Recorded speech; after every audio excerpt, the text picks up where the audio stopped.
Greetings from LA, my dear friends. This is Daisuke, and I very much hope that this video finds you well and in very good spirits wherever you are in the world. And today, if you don't mind, I would very much like to continue on with our journeys, our discussions, our discoveries, and our explorations with respect to the recent releases made by the Criterion Collection during this year of 2024. And that brings us to a title which actually had existed in the Criterion Collection physical media catalog in, for instance, a Laserdisc and then also on an early DVD. And that DVD had been designated at spine number 58. Well, now, on the occasion of this year, 2024, the Criterion Collection has brought it back. It had been out of print under the Criterion label, but now, thanks to a new release, this time employing the 4K UHD plus Blu-ray combo format, we have this film reemerging into the Criterion Collection physical media catalog, once again at spine number 58. And this is the work which is described as being from the year 1960. And the name of the filmmaker is Michael Powell. And the name of the work is Peeping Tom.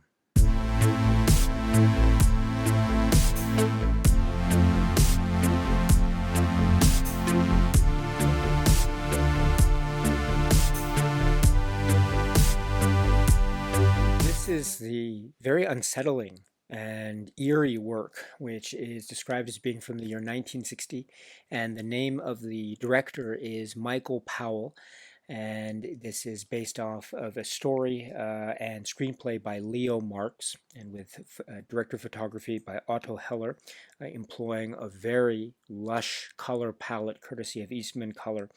And we have among its really great cast people like Carl Böhm and Anna Massey and Moira Shearer and Maxine Audley and others, and also Michael Powell and the Columba Powell. And we'll talk a little bit about that over the course of this discussion. With regard to this film, this is the work which is Peeping Tom.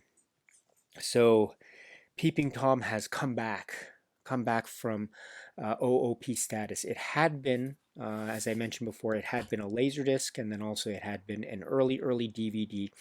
Such early DVD is right here. It's spine number 58, yes. And this had a number of features that are in fact carried over into this new re-release of this film, courtesy of the Criterion Collection. But this time we have this employing or being based upon a 4K digital restoration, new 4K digital restoration, which we'll talk a little bit about later in this video. And also we have the 4K UHD disc and then the Blu-ray disc. So two discs as part of this re-release of this film, Peeping Tom. So Peeping Tom, this is a very complex work. Incredibly complex work, and it is, if one were to try to endeavor to describe the plot or story structure, I mean, we are focusing in on one of our main characters. This is the Carl Böhm character, who is Mark. And Mark, we see immediately, or almost immediately, seemingly engaged in some yes, for lack of a better phrase, very unsavory behavior. We are thrust into the world and the approach practically immediately, even before the opening credits begin, because we understand that there's a seedy nightlife aspect of London, London of the present day. You know, this is released in 1960, so it seems to be the cusp of the end of the 1950s and almost ushering in the swinging 60s era of London. Not quite there, perhaps, in certain aspects of the film, but we are in that realm, that cusp area. But thrust right into the middle of these sort of proceedings, we have this very unsettling approach of camera, or some kind of POV, with the camera itself, the viewfinder itself, seemingly in the place of the lens, which we, the viewers, are privy to, and indeed we are compelled to watch certain aspects of the film going forward in this POV point of view aspect. And we are confronted immediately with the camera looking at a woman on the street, who is a prostitute, and she is making a monetary offer for some kind of sexual act. And it seems like there is a tacit agreement to such sexual act at the very start. But we, through the viewfinder, follow her up to her room, where suddenly we are quite, I think, challenged and confronted by a look of horror and fear and scare, uh, fright on her face. And what does this mean? What kind of potential violence does this ensue? And what does this have to do with the main characters that we will meet shortly after? Uh, we will find out after the opening credits and the various points of, say, nuance and imagery. We will understand that the camera becomes a very key symbol and a very key plot point and prop of this film, because it is the camera that is the main, say, friend or prop of our main protagonist or anti-hero or villain or antagonist of the piece, who is Mark. This is the Carl Bloom character. And we realize that he is a photographer, he is a filmmaker. He also works in the British film industry in a kind of camera or assistant camera crew capacity. And he also, on the side, is engaging in what are referred to as glorified or glory model photography, which is also maybe another way to describe adult pictures or dirty pictures or pornographic pictures. And this therein lies ways in which this film is engaging in many different aspects at once, in terms of a kind of a depiction of a social tableau or milieu of modern day, say, London society or British society, or perhaps coming to terms or clashing with or against sort of class societal concepts of British culture. Such that we have various exchanges involving, say, people who are, say, afraid to express themselves openly about their sexual wants and desires. And for instance, there's a very famous scene early on involving an elderly gentleman who goes into a newsagent's and pretends to want to buy newspapers, where in fact he's there for the purpose of purchasing pornographic pictures of nude women. So that is the main point, but he doesn't say it outright. So there's a kind of hypocrisy, or perhaps maybe an inability on the part of certain, say, certain people of society to express their sexual needs, but they have to hide it with a kind of a sense of externally based social mores and stuff. And Michael Powell, indeed, the characters within this film, including the main character of Mark, seem to catch on to this and seem to be very much aligned with the sense of hypocrisy that's going on. It's also played for humor and laughs at some degree, which is going to show just how far this film, Peeping Tom, is also very much, I think, a comedy. But it's also a very deep rooted psychological and horror film that has very troubled characters at their core. And why do I say this? Well, because another aspect of this film that we see too is murder and death and killings. And we understand that Mark might be having more to do with certain killings that are happening. And as the film progresses, we understand that there's a very hidden, but maybe not so hidden, in fact, because we've begun to learn about past of Mark's that involves his relationship as a little boy with his father, and sort of behavioral psychosis, and the idea of shock reactions to fear and fright and pain in order to capture that on camera as a kind of test subject, and how Mark as a young boy seems to be carrying this feeling, this yearning, this need, now as an adult man who is wandering the streets of London, or who is working by day in the British film industry, and also in terms of his position in the sort of landlord, real estate ownership, and also in terms of his work on the side, in terms of taking pornographic pictures for profit. But also by day, he works in these fields, but by night, and also he has this desire to maybe make a documentary film based or linked to some of the findings of his of his father, and in terms of the behavioral psychology, behavioral sciences. But that's not all that's aligned with Mark's character, because we also understand that he has a lot to do at night, or when things are hidden. We understand that he has a very deep, secret, and quite dangerous other life involving using his camera, and using his camera in a way that might lead to violence and destruction and death to those to whom or upon whom the camera is pointed. The subject of the camera, the subject of the gaze, and these are a number of women characters that we meet along the way, who may or may not come into direct contact with Mark, and thus perhaps potentially fall under some kind of immediate threat of danger and perhaps possible death, with regard to the ways in which Mark seems to be engaging with the subject, shooting the subject, using his camera, using the point of view, what it is he wants to capture, what it is he is seeking, what it is he is yearning for, either on a kind of intellectual level, emotional level, or sexual level, and how it is he will achieve that which he seeks, that which he yearns. And that has a physical manifestation in terms of the use of the camera, the use of the tripod, the use of the point of view, and capturing the moment of sudden and utter fear, which leads to, I think, very devastating consequences all around. I mean, that's not all that's happening here, of course, because we have a number of subplots that I think add to, or endeavor to add to, certain aspects of, say, me further identify with, or further maybe even aligning to a certain degree in a kind of twisted way that Michael Powell and company deliver through this very effective film, maybe perhaps aligning with, or aligning our sympathies to a certain degree with Mark and Mark's activities. And the way we see this is, for instance, through his activities in the British film industry. There is room for kind of either homage, or maybe even pastiche, or essentially making fun of certain famous figures of British film industry, sort of in a kind of buffoonish way. And that's also perhaps another way of being able to contrast certain films of the 1950s of British cinema, and perhaps Peeping Tom through that. That handling of filmmaking in the British film industry.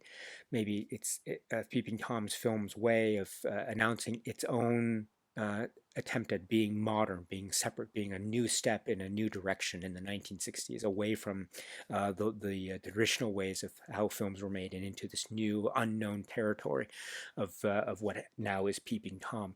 So there are certain realms with that, and we see Mark as a kind of technician. We also see him as an observer. We also see him as a voyeur. We also see him as a hunter, and perhaps even a predator. And we see perhaps the potential prey and the potential victims that could also be part of this milieu, and the potential tensions and entrapments and dangers that could be involved. And that involves to the interactions between Mark's character and the character portrayed by the great Maurice Shearer. So that's one aspect. And then another aspect is his relationship, Mark's relationship with Helen, and Helen Stevens and her mother, Mrs. Stevens. This is Maxine Audley, who plays the mother, and then Anna Massey, who plays the young Helen. And the mother cannot see, so she is blind. But the mother seems to be suspicious of some kind of dubious activity that Mark, who lives in the same building, may or may not be engaged with. So there is a kind of innate suspicion, which raises the levels of suspense, especially because Mark is having or growing fond of the young Helen, and vice versa, the Anna Massey character. There is an interesting way in which they are introduced to each other, and there's an interesting way in which the Anna Massey character is shown to be more and more curious about who Mark is. Of course, Mark is endeavoring to maybe possibly find some kind of connection Bloom on the one hand, but also hide what it is that he seems to be capturing on film. He seems to be maybe making, he seems to be developing in his darkened laboratory late at night when no one is looking. So there are questions, there are secrets that he must hide, and perhaps even very dangerous and deadly secrets. But what will that mean in terms of his potential relationship with the young Helen, Anna Massey, and what kind of stakes will be raised when perhaps maybe even two Helen might come into the actual crosshairs, the camera crosshairs of this dangerous camera, this pointed camera, this vicious and deadly weapon of the movie camera, the moving camera in the hands of Mark in this film, which is Michael Powell's Peeping Tom. So this is a very difficult film, an incredibly challenging film. Let me say it up front. Whenever when I've seen this film over the years, I respond to, I think, maybe a good majority of the film. There's always a part of the film that I always I struggled with, to be perfectly honest, and that was always. I mean, I'm a big fan of Anna Massey. I think she's really wonderful. I've seen her in a number of other films and teleplays and performances. She's really brilliant. But I always found the relationship between Helen, her character, and Mark, the Carbone character, I found that to be somewhat incongruent with the other elements of Peeping Tom that I always found to be very, very compelling and very sharp and pointed, much like the pointed leg of a tripod, perhaps. But Peeping Tom, in terms of those pointed aspects that really grabbed me, or its dealings with sex and the sex industry and sort of the hypocrisies and ironies of social sort of the taboos, the unspoken aspects of sex, and how some characters are very closed-minded or closed off about it, but others are very open about it. And so we have those great interactions with Mark and during his photo shoot sessions with the Pamela Green character Millie and others. And it really goes into a sense of a kind of psychosis of Mark. Those, and also the way in which sex is being depicted in this way in the hands of Michael Powell, who up to now had been, of course, very famous in terms of his collaboration with Emmerich Pressburger and the Powell-Pressburger relationship, the Archers, creating these films that had this sense of fantasy and flight on the one hand, Tales of Hoffman, The Red Shoes, and there were some really heavy and hefty and quite moments of gravitas in many of the films, Red Shoes or Black Narcissus or Life and Death of Colonel Blimp, etc. But none had really captured, or none had really handled or shown sex in this very direct and very shocking way. I mean, relatively speaking, and even down to the way in which this film uses color and the framing. I mean, I think it's mentioned by Martin Scorsese and others, and Thomas Schoonmaker and others in some of the supplements about how the Eastman color photography almost has a sleazy uh,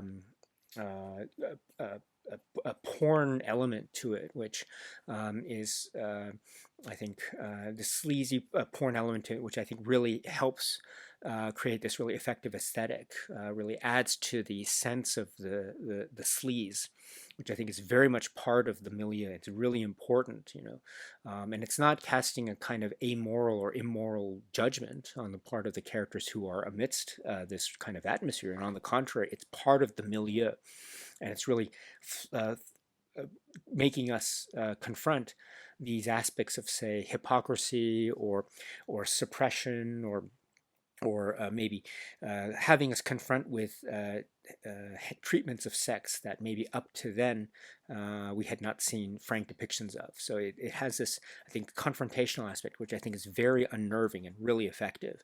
So that's one aspect which I think really grabs me. And then also, too, the really interesting dynamic between sort of the behavioral sciences, the behavioral psychological sciences, that's part of the inner story of Mark and his childhood and his father, Michael Powell and Columba Powell, actual father and son in the black and white footage that's shown in early on in the film, which adds a certain level of meta creepiness in a very effective way. So this idea of the behavioral psychology of Mark, also contrasting to that too, very Freudian aspects, or very, deep-rooted psychological aspects that are part of the the proceedings here, in terms of not just we see in the film the idea of some kind of shock reaction to some event. Here, the event being maybe a lizard that's thrown on a body all of a sudden, or maybe the shock of perhaps almost being killed or something of that effect. The behavioral aspect of it, but also there is the, as I say, the psychological aspect of it as well. Mark gazing, Mark as the voyeur, Mark as the watcher, as the stalker, as the predator. And what does that mean in terms of his psychosis? What does that mean in terms of his ability or inability to interact? Does he always need the camera? What happens when the camera is turned on someone like Helen that he might have certain intimate feelings for? What if the camera is turned on himself? What if the camera is turned on someone who cannot see, etc.?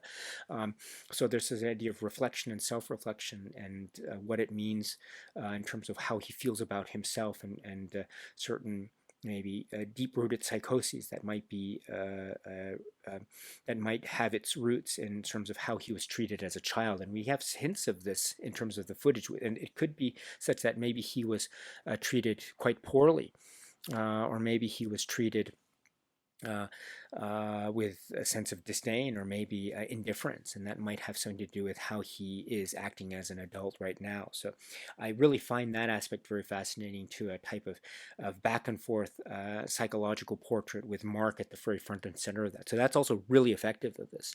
And then also too, the great effect of, say, the way in which this film cuts from scene to scene to scene. I mean, it's very clever. I mean, there's a very famous one early on where you have a shot where Mark has just been given a slice of birthday cake at his home, or when he first meets Helen, the Anna Massey character, and it's a shot of a birthday cake, and we hear the word cut, and it then cuts straight to a different scene, which is a movie studio.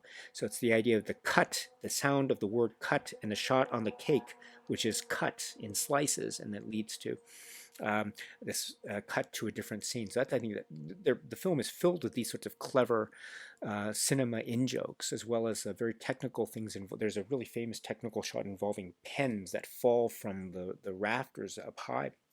And so it's remarked about how they needed to develop these oversized pens in order to create the effect on camera. I mean, these tricks of the trade, I mean, it's very much part of the fun of watching Peeping Tom and seeing how much of the tricks that you can catch while watching the film. It's really quite a marvel in that way. And then too, the the sheer sort of bravura and the audacity of showing a number of these things and ideas and aspects, which again, there's a kind of reputation that Michael Powell had in terms of his work with the Archers up to the dissolution of the partnership, and leading to Michael Powell working on this film by himself, although he collaborated with with someone who had not worked before, but was the writer Leo Marx, and thus created what ended up becoming this film, Peeping Tom. So, but the point is that Michael Powell had a certain reputation in terms of his work with the Archers, and this film, Peeping Tom, in many ways could be seen, or could be said to have been seen to be very much flying in the face of that type of reputation, turning it into something new in the eyes of some critics at the time, something quite ugly and quite defamatory, even defamatory to his name, and something that wasn't worthy, and it was critically just maligned, totally mauled, which put an end to Michael Powell's commercial career. At least for the time being. So there is this way in which it has a real shock effect, especially when taking into consideration Michael Powell's career writ large up to that point. So in all of these matters, I think the film Peeping Tom is absolutely brilliant. It just grabs you. It's very riveting. But as I say, I've always had, when I first saw this film for the first time, and then all the way through the years as I've rewatched this film, I've always had issues with the relationship. And again, I think Anna Massey is really brilliant, and she does so well with the role, and Carl Boehm does so well with the role. But I always had an issue with the relationship between the two of them. There are moments when it seems like it's another film. It's another film that has a slightly different pulse to it than the rest of the pulses that are found in the other components of Peeping Tom that I've just described. So it seems to me sometimes to be a little bit off. And I've always tried to reconcile that feeling that I've had over the years and try to ascertain why it is I feel that way, or trying to see how I can achieve a kind of, say, Zen peace with my feelings of discomfort or incongruence with those scenes between the Helen character and the Mark character. And I think now I've come to I'm a little bit closer to that sense of Zen peace, in the sense that this relationship, I understand, with Helen is one that is very important in terms of trying to find some kind of resolution to Mark's character, Mark's psychosis, right? Because this relationship is the key one for him in order for him to try to either make the choice to move towards his goals of, say, satisfying his urges with respect to the use of the camera in a deadly way, or maybe it's some kind of hope for him to abandon that in favor of something that maybe a relationship with Helen might represent for him. So in that way, it forms a really important opportunity for him to make a life choice, which I think, therefore, if we understand the film, Peeping Tom is in many ways a film about Mark, then this relationship is very much key. And also, there's the way in which we see his interaction with her mother, etc., which is also, I think, very thematically apropos. And also, there's this idea too of Anna Massey's character being curious, being so curious. Sometimes it might seem that she's overly curious about who Mark is, to the point of maybe being seemingly quite naive in terms of the situations that she's essentially finding herself in, or she's essentially inviting herself in. So I've always had to try to reconcile my feelings about those aspects as well. But again, I'm closer to a type of Zen peace, in the sense that if Peeping Tom is also about anything, I understand it's a film about voyeurism and curiosity. And we see that in the context of Mark, but those elements are also arguably being espoused by, or being otherwise expressed by, the Anna Massey character herself, in terms of her own innate curiosity that gets the better of her, to the point where she is essentially invading into the space of Mark and others. She wants to know more about him, so essentially she invites herself into his inner sanctum, much like Mark could be said to be inviting himself into the inner sanctum of the other characters that he meets, almost to the point of a deadly interaction. So there's a kind of parallelism that I'd never quite realized until maybe my more recent visits with the film Peeping Tom. Thus, I'm starting to be able to reconcile this aspect of the film, in my eyes, with the other aspects of the film, which I've always found to be utterly mesmerizing and quite chilling, and again very unnerving, and wonderfully sleazy, and very much part of that social milieu indeed. So this is a film that therefore is, I think, many levels and many things. And it's a testament that there's a way in which I think, after multiple viewings, there's a way again to find myself reconciling with it. And two, maybe this might be also something to be said to be, it may be doing this on purpose. It's making me uncomfortable. It's making me trying to wield through its many different components.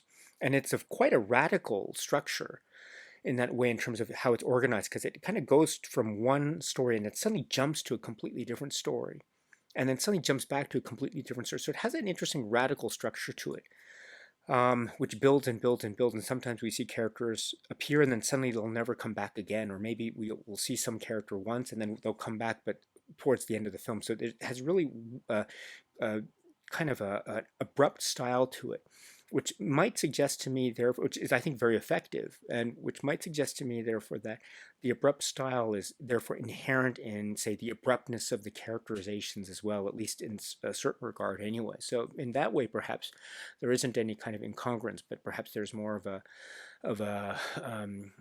sort of a salient type of complementary aspect than I had initially realized when I first saw the film many years ago. So there's a lot to chew on in this film, indeed. And so it's quite an unnerving, disturbing work. And it's a work that I think makes me ever so curious to unravel its secrets. I mean, one of the things too that's been used to describe this film, a lot of people have described it as a type of puzzle box because it seems to be having so many layers underneath it. You know, there's the layer of the film, and then the film within the film, the British film industry parody, and then Michael Powell and Columba Powell, you know, father and son actually appearing in the film, and there's also aspects of the Archers, you know, new players, new people behind the screen like Leo Marks, but also people who had been working with Michael Powell and Emmerich Pressburger before, such as Moira Shearer, etc., and also Raymond Massey and the connection between Raymond Massey and Anna Massey, etc. So there's a lot going on here, and also to understanding how this impacted Michael Powell's career. I mean, it was a huge impact to his career. So there again, this is a film that has so many secrets to it. It's a puzzle box. And so that way it's very multifaceted. So in that way too, I can look at the many facets. I might struggle to engage with some facets over others, but there are always other facets that I find incredibly engaging. And so that helps me to hopefully engage with the work writ large in a way that I still find very compelling and quite creepy. Very creepy indeed. This is an unforgettable film. And it is a work which is from 1960 from the filmmaker Michael Powell. And it is this film which is Peeping Tom. The Criterion Collection has re-released this film, Peeping Tom, on the occasion of this year, 2024, but this time employing the 4K UHD plus Blu-ray combo format, which is what I have in front of me. It had been on a DVD, which is right here, but this DVD fell out of print. This was an old school DVD, so it was very early on in the Criterion DVD days. So, and also relying on an earlier Laserdisc prior to that. So this is a film that does have a kind of rich history with Criterion, as do other films by Michael Powell and Emmerich Pressburger prior to 1960s Peeping Tom. So there is a kind of rich history between this film and the Criterion Collection physical media catalog history, which is very cool, therefore, to see this film reemerge in this way. And when I say this way, I'm talking about in this 4K digital restoration. Let me just say right now that this film, as it looks now, it's stunning. It's absolutely stunning. Sometimes when you have restorations, they might be, I mean, we'll be perfectly frank, sometimes they might be hit or miss. There might be some aspects of certain restorations that some of it might be good, some of it might be that way. I find that this restoration, in terms of how I saw this film now, I've seen it a number of times now since I got this Criterion release. I think it's never looked better in my view. And I was relying on, say, earlier DVD releases, which were great, by the way, but there's something about watching it on a sort of earlier version or earlier presentation. The film kind of has this grimy look, which I think serves it so well when you watch it in an earlier presentation. So I'll be perfectly honest, when I put the disc in and I was about to play it, I was thinking, is this restoration going to preserve that griminess, or is it going to be a bit too cleaned up or a bit too touched up? And I was afraid it might be the latter, because I felt that it's a film that I think serves so well if it has that grimy, oh look, there's a thumbs up here. That happens sometimes, I don't know, but anyway, there's a kind of griminess when that griminess serves the film so well. And so what if the restoration took that away in favor of a cleaner, sharper, delineated look? Well, I think that we do have pronounced colors, and especially the color red comes, I think, really effectively in the way it's shown in this new presentation. But I think that the rough edges are still preserved. You can still see some of the hairlines when you have the viewfinder shots, which is so great, and you can see some of the you can have a feel of the almost the pungent sort of smell of the color. I don't know if that makes any sense. and it still it oozes that sense of sleaze, which I think is really important. Sort of allusions to the sort of the pictorial sleaze of the pornography that's also on display, or in aspects of the film. And so I think this is a stellar, absolutely stellar, brilliant, brilliant type of restoration. I think it serves the film so well. And there's actually a great supplement which is talking about the restoration. So just kudos for the restoration on this, and as it appears here for purposes of this release. So the leaflet, which is what I have here, it says about the restoration, and I quote, excuse me, it says here that Peeping Tom is presented in the aspect ratio of 1.66 to 1. This new digital master was created from the 35 original Eastman color negative, which was scanned in 6K resolution at Silver Salt Restoration Limited in London and restored in 4K at Cineric Inc. in New York. The original, by the way, the Cineric Inc. Restoration is going to be subject of one of the supplements here. It's really great. So, Cineric Inc. The original monaural soundtrack was remastered from the 35mm optical track negative and a 35mm track positive print by the BFI National Archive and Molyneux, London. The feature is presented in Dolby Vision HDR, high dynamic range on the 4K Ultra HD disc, and high definition SDR, standard dynamic range, on the Blu-ray. This restoration was undertaken by the Film Foundation and the BFI National Archive in association with Studio Canal. Funding was provided by the Film Foundation and Studio Canal. Special thanks to Martin Scorsese and Thelma Schoonmaker for their consultation. Bravo, bravo! This is superb, absolutely superb. You know, I don't hold myself out, excuse me, to be in any way a kind of expert when it comes to Peeping Tom, or to an expert when it comes to British cinema or the cinema of Michael Powell or Powell and Pressburger. But it just it's sharp when I feel like it should be sharp, and it's gritty and grimy when I feel like it should be gritty and grimy, and it feels out of focus a bit when it should be out of focus, and it also feels sharp, and yet but you can still feel the little bit of blurred lines that is, I think, a sort of after effect of the Eastman color process. So it's all there. And it's oozing that kind of cinema richness and just that type of style in this great way, really, really great way. So I'm very taken with the way that this looks and sounds, courtesy of this and the work from as quoted here. So bravo.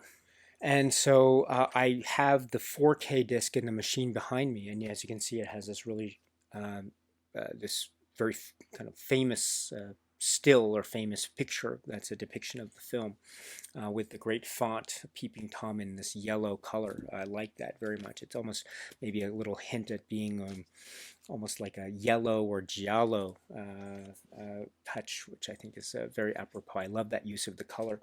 So this is the 4K disc, and so as I mentioned, there are two discs, the 4K disc and then the Blu-ray disc. So each of the disc has the film itself, and alongside the film you can watch the film with the commentary tracks, or one of the commentary tracks. So you can watch the film on the 4K disc and you can watch the film on the Blu-ray disc, and either option you have the choice of watching it with one of the two commentary tracks as well. There are two commentary tracks that are taken over from past recordings. So the first one here is by Ian Christie. And well, let me say here, there's Ian Christie from 2007 and there's Laura Mulvey from 1994. And it says here, presented here are two commentaries. The first, recorded in 2007, features film historian Ian Christie. The second, recorded in 1994, features film scholar Laura Mulvey, etc. So I've heard the Laura Mulvey commentary track a lot. It's a kind of famous one, but the Ian Christie one is one that I was never able to listen to until the occasion of this release. So that's really wonderful. So going to the Ian Christie 2007 commentary track, I learned so much about this. About how the collaboration of this film with between Michael Powell and writer Leo Marks. and how this was very scandalous when it was released, and the critics just bashed it constantly, perhaps as a kind of knee-jerk reaction to their feeling like the film was in a way making them or compelling the audience to essentially sympathize with its main antagonist, this sort of violent character, which had up to then not been kind of a sort of status quo aspect of British cinema. Of course, maybe now in the year 2024, one might think of other films that have the similar type of dynamic of showing our anti-hero or villain in a very sympathetic light. But perhaps that was the straw that broke the camel's back, in a manner of speaking, just had the critics really just tear the film apart, essentially. Um, but that didn't stop the film from gaining traction, especially after Martin Scorsese and really championed it and had it through his influence, was able to get the film to get a New York Film Festival release and then re-release sometime later. Through efforts of him and Thomas Schoonmaker, it became it revived, and now it has the life that it has, and also because of the elements that Ian Christie remarks as we watch the film, kind of sexual frankness was emerging. D.H. Lawrence and also Soho sleaze, and also the idea of taboos being broken. And the film certainly breaks taboos which had been intact up to then. Depictions of nudity and sex, and frank talks about porn and adult pictures, and also mixing that up with aspects of killing and violence, and also the actual intrusion of the viewfinder camera and the a point of view shot. There's very direct discussions of prostitution, and also a kind of very disturbing psychological aspect involving children and Michael Powell's own son, Columba, which some critics really took offense to, almost as though it was suggesting that maybe Michael Powell was willing to go so far as to put his own child in this very vulnerable position. So um, this is a really dense film in that way, and Ian Christie points to these points to these aspects of the film in a very great way in his commentary track. Um, and he also points out how the film is also a kind of comedy. It has a tongue firmly placed in cheek. It's mocking or making a parody of the British film industry, the sex industry, and also parallels with the Bluebeard story, and the idea of curiosity, and how that has links perhaps with the Anna Massey character. And this also helps me to read that part of the story with a bit more sort of a reconciliatory tone in my part. So, and then also to the casting, Carl Bum, really fascinating casting.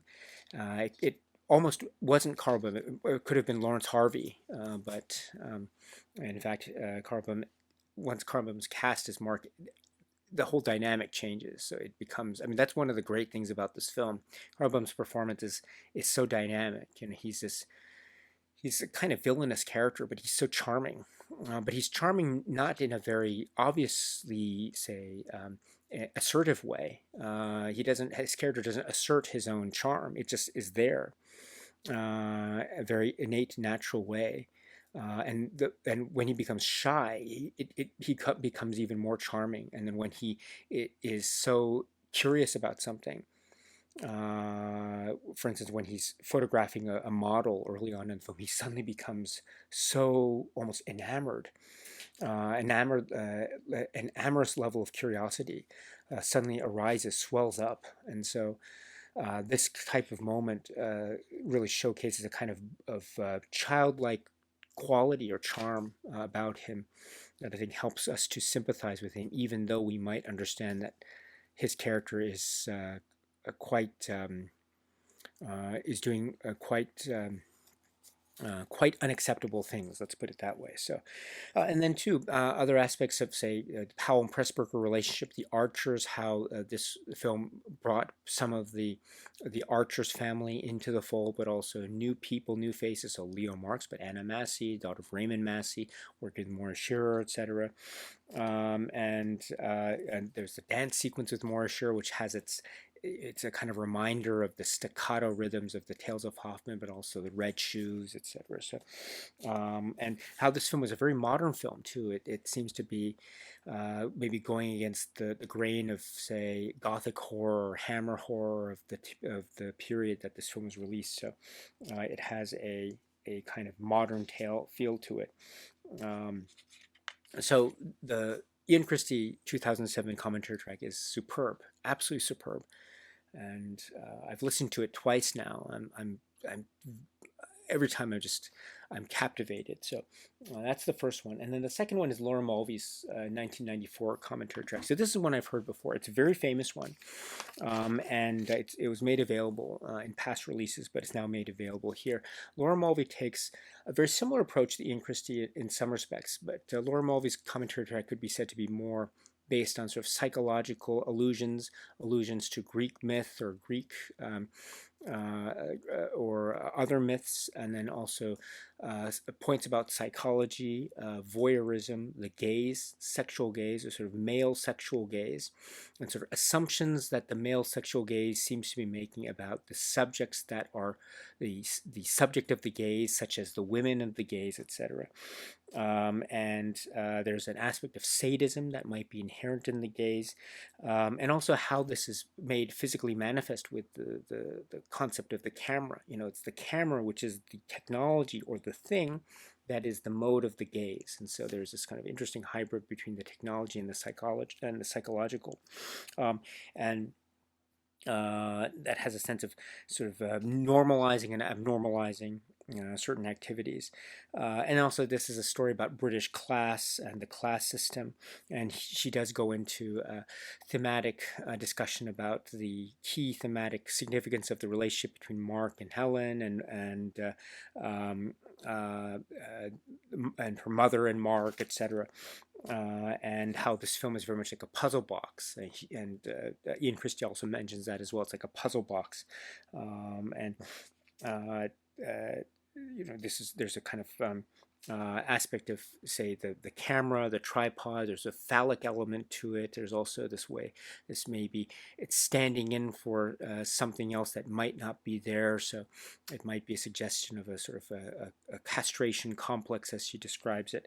Also, maybe there are aspects of Oedipus, as well as talks about the modern day British film scene, etc. So this is again a very famous commentary track, one of the early ones. So it's great to have it still intact for listeners of 2024 and beyond. So Laura Mulvey's commentary track, it's really great. So please check those out if you can. So those are the commentary tracks. So we have two. I'm so glad to see this and hear this, in fact. So I'm always hoping that commentary tracks will be part of all the titles.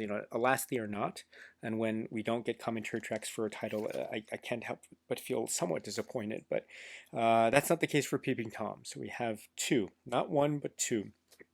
And so they're really great.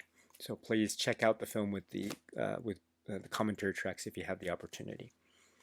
Now what I've done is I've taken out the 4K disc and I've put in the Blu-ray disc. And the reason for that is, so the 4K disc is you can watch the film with the commentary track, or one of the commentary tracks.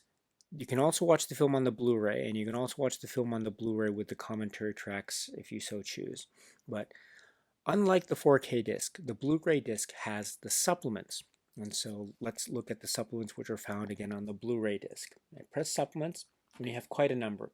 First is Introduction by Martin Scorsese. So note, this is described as being from 2007. I'm not going to press it because if I press it, it'll go straight into the introduction. There's no little sub-menu that's a written description of the supplement. But this is a approximately 2-minute interview introduction by Martin Scorsese, wherein he describes essentially his introduction to the film, through his exploration of the works of Michael Powell and the Archers and Emmerich Pressburger.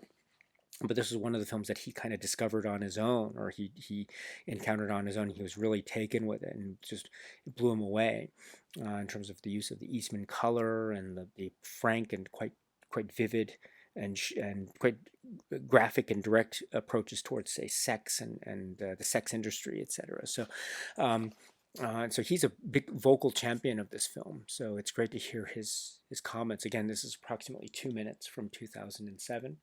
And the next is Thelma Schoonmaker, also 2007. And the same thing, if I press this, it'll go straight into the discussion with Thelma Schoonmaker. There's no submenu which describes it, so I'm just going to refrain from pressing it now, but just say that this is another great one. This is approximately 10 minutes, so it's a little bit longer than the Scorsese introduction. But here, she speaks about how Scorsese discovered Michael Powell's works and how he, through a number of his efforts as well, the film got. It was a film that had a sort of terrible release, and it practically ruined Michael Powell's career as a commercial director, and so it didn't have any life in terms of a post-release until. Maybe it got more attention with Martin Scorsese and Francis Ford Coppola, etc. It got shown at the New York Film Festival, and it was really successful there. And then it had a distributor re-release it through Scorsese's efforts as well.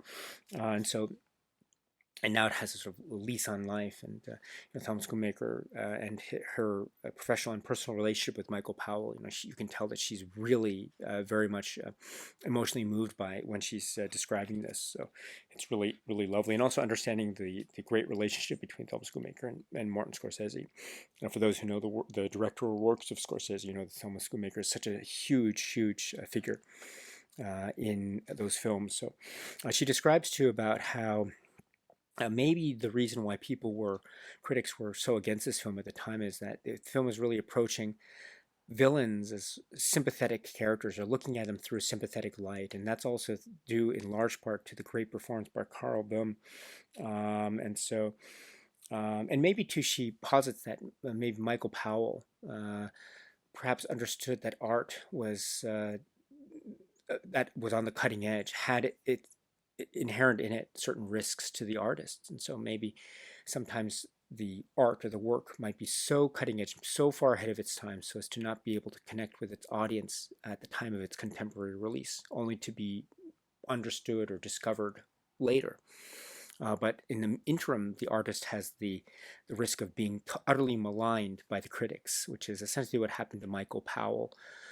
And one laments that, but here we have then Thelma Schoonmaker saying maybe the films that she and Martin Scorsese worked on, maybe there might be some films where when they were first released they weren't understood, or they were pretty maligned, but then they had a sort of new lease of life as the years progressed. So she mentions films, I don't know, like Casino, for instance. So that's, I think, a very interesting aspect of art and the passage of time, etc., as well as other things. So Thelma Schoonmaker's discussion, it's really great. So please check that out if you can.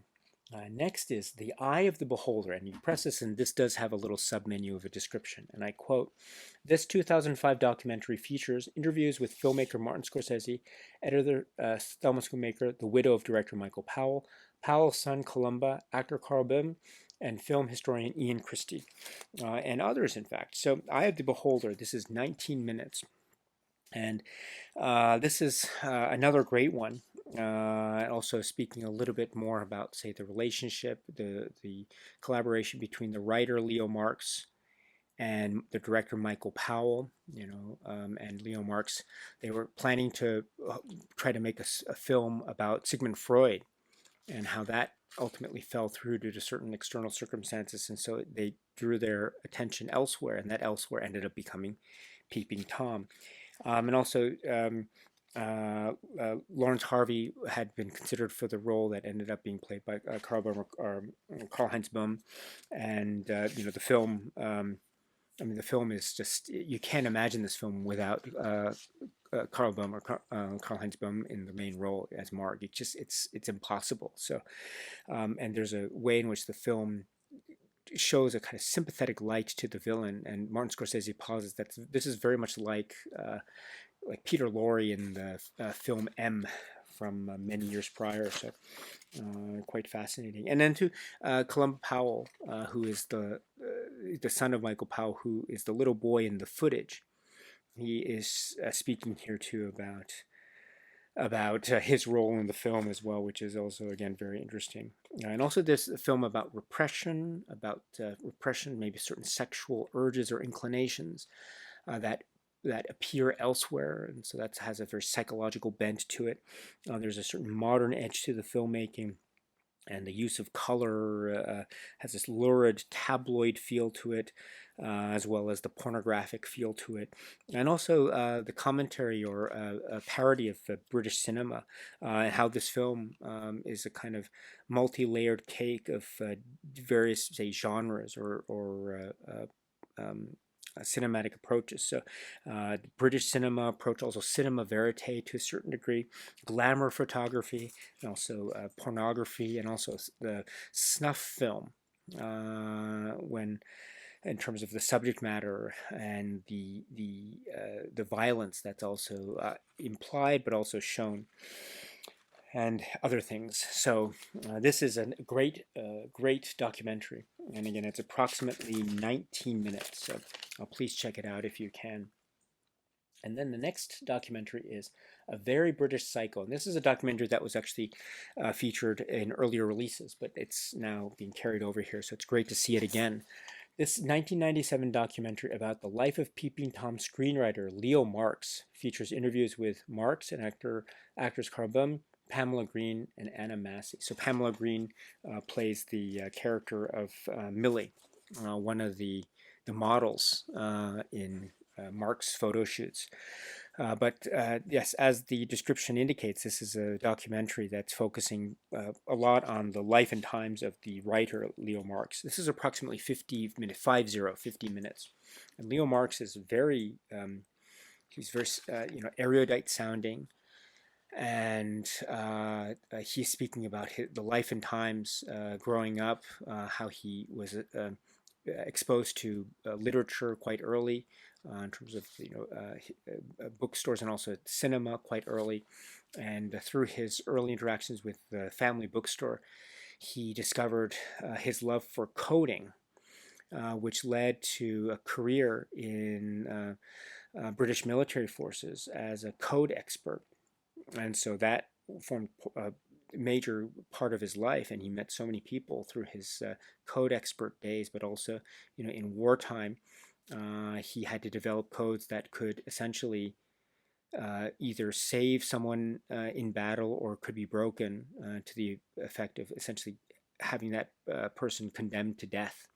And so there's so much writing in terms of his work as a code expert.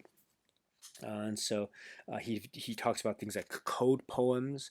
He talks about things like the Silk Code, and how the code of unconscious, and how very much he thought that there are a lot of things in his work and his efforts during the wartime, and the real emotional impact that was had when he discovered that maybe people in the field, for one reason or another, had died or were killed. And so there's also discussions from other people who worked with him as a code expert, etc. And as this is going on, we also have discussions from other people. For instance, Pamela Green talking about the film again, about the character Millie. Also, Carl Bum is interviewed. Anna Massey is also interviewed as well, talking about the film Peeping Tom and looking at Mark as a kind of sympathetic villain character. And then also paralleling that with Leo Marks, and how this idea of his interest in filmmaking, and maybe focusing in on the story of Freud, because in many ways Freud is the ultimate code breaker, breaking the code of the unconscious, how he describes it, which is so fascinating. And then when those plans fell through in making a film about Freud in the early 1960s in terms of a potential film to be made with Michael Powell, the next plan was to make what ended up being Peeping Tom, which itself is a kind of film about code protection. Mark is doesn't want his codes broken, in a manner of speaking, but maybe his codes do get broken by the police, or by Anna Massey's character, or by others, or her mother, etc. So and then this idea of what is decipherable, what is not decipherable in cinema, Peeping Tom. So that's a very, very fascinating documentary, and I'm glad it's carried over again. So Leo Marx is such a key critical part of what is Peeping Tom. So it's great to have an understanding about his background. So it's part of this documentary. It's really great. It's 50 minutes, 50 minutes. Then there's Restoring Peeping Tom. So I mentioned this earlier. The restoration is really top notch. And we get a sense of that in this, what's described as this 2023 program produced by Studio Canal provides an inside look at the restoration of Peeping Tom.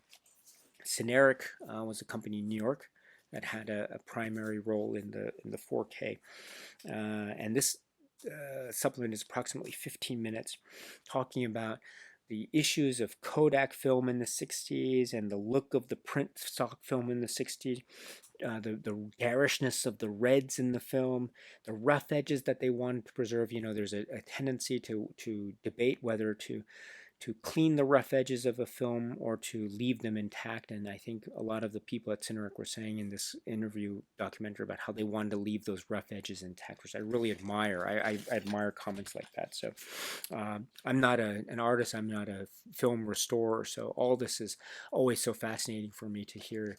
And again, I applaud the efforts made here for this restoration. I think they're really great. So Restoring Peeping Tom, this is approximately 15 minutes.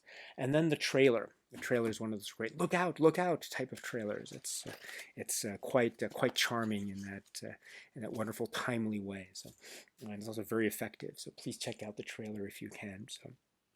So all in all, I think it's a very nice, healthy, stacked set of supplements. I know this film has been released elsewhere outside of Criterion, and also the efforts of Studio Canal in sort of more recent releases up to this release in North America by Criterion. It's, I think, overall a very good approach and very good way to further get involved with the film Peeping Tom, alongside the two commentary tracks. So there's a lot of information that's stacked here. So I'm very impressed with this indeed. Very, very happy. Okay, so now what I've done is I've also referred to this fold-out leaflet.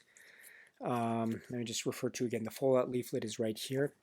It does have interesting artwork and shot design and the color scheme. I'm not a fan of the fold-out. I'd much rather see this staple booklet, but it's nice to have this because it's also highlighting or augmenting aspects of the overall packaging and the cover art, which is really great, by the way. This is a kind of a moment of the film, and so you have Mark and his eye looking through the reel, and with Peeping Tom in this wonderful retro looking font to it, which is really great, in yellow, this vibrant, almost shocking yellow, which is really great.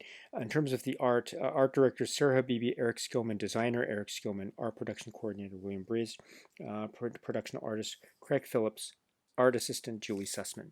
So it's really cool indeed. And again, I just love the yellow. It's reminding me of Italian giallo. And what's also great too is we have another great essay by Megan Abbott. He has his father's eyes. So I was so taken with this essay. Look, and I got wonderful yellow paper as well. I love that. This is a great one. I'm a great admirer of Megan Abbott's essays when they appear.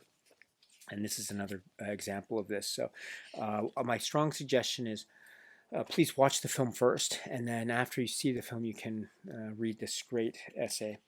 He Has His Father's Eyes by Megan Abbott. So that's part of the writings here in terms of the leaflet. So Peeping Tom, yes, and you can see inside the two discs. I have the Blu-ray on top and then the 4K on the bottom. The 4K has a slightly reddish quality to it, a little bit redder than the Blu-ray, which has a little bit more of a brownish tint to it, but Still, it's really cool. And then it goes like this, quite eerie images that are used here as well. And there you have it. That is Peeping Tom, the new re-release by Criterion, which is a really phenomenal. It's great to see Peeping Tom back in the collection again, and it just looks, it's the restoration, at least to me, it's stunning, absolutely stunning. I'm so taken with it, and it is a film that, again, I struggle with in some aspects, but watching it again in this context really helps me to do this, and it really drives home those points that are just really grab you as well, in a way that's riveting, unnerving, and quite unforgettable indeed. So this is the Criterion release of the film Peeping Tom. All right, my dear friends, so that's it for now. So until we meet again, please be happy and healthy and well, and please keep on watching a lot of great movies, including Peeping Tom, including other films by Michael Powell, including other films in the Criterion Collection, and beyond. So until the next video, my dear friends, stay strong, stay safe, and cheers.